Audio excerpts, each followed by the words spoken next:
యెషయా గ్రంథం 25వ అధ్యాయము మొదటి వచనం.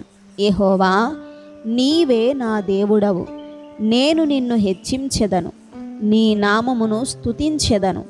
నీవు అద్భుతములు చేసితివి, సత్య స్వభావముననుసరించి నీవు పూర్వకాలమున చేసిన నీ ఆలోచనలు నెరవేర్చితివి. 2వ వచనం. నీవు పట్టణము దిబ్బగాను, ప్రాకారము గల పట్టణము పాడుగాను, అన్యుల నగరి పట్టణముగా మరలా ఉండకుండా నీవు చేసితివి. అది మరలా ఎన్నడును కట్టబడకుండా చేసితివి. 3వ వచనం. భీకరుల ఊపిరి గోడకు తగిలిన గాలివానవలే ఉండగా నీవు బీదలకు శరణ్యముగా ఉంటివి.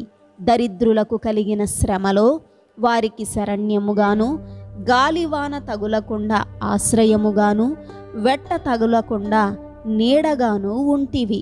4వ వచనం. కాబట్టి బలిష్ఠులైన జనులు నిన్ను ఘనపరచెదరు, భీకర జనముల పట్టణస్థులు నీకు భయపడుదురు. 5వ వచనం. ఎండిన దేశములో ఎండవేడిమి అణగిపోవునట్లు నీవు అన్యుల ఘోషను అణచివేసితివి. మేఘ ఛాయ వలన ఎండ అణచివేయబడునట్లు బలాత్కారుల జయకీర్తన అణచివేయబడును. 6వ వచనం. ఈ పర్వతము మీద సైన్యములకధిపతియగు యెహోవా సమస్త జనముల నిమిత్తము క్రొవ్విన వాటితో విందు చేయును, మడ్డి మీదనున్న ద్రాక్షారసముతో విందు చేయును, మూలుగుగల క్రొవ్విన వాటితో విందు చేయును, మడ్డి మీద నిర్మలమైన ద్రాక్షారసముతో విందు చేయును. 7వ వచనం. సమస్త జనముల ముఖములను కప్పుచున్న ముసుకును, సమస్త జనముల మీద పరచబడిన తెరను ఈ పర్వతము మీద ఆయన తీసివేయును.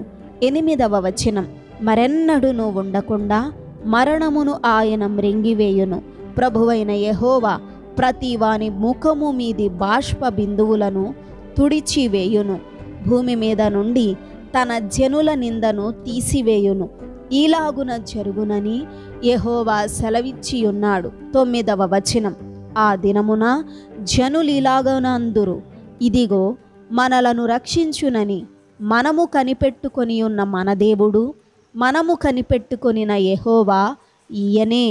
ఆయన రక్షణను బట్టి సంతోషించి ఉత్సహింతము. 10వ వచనం.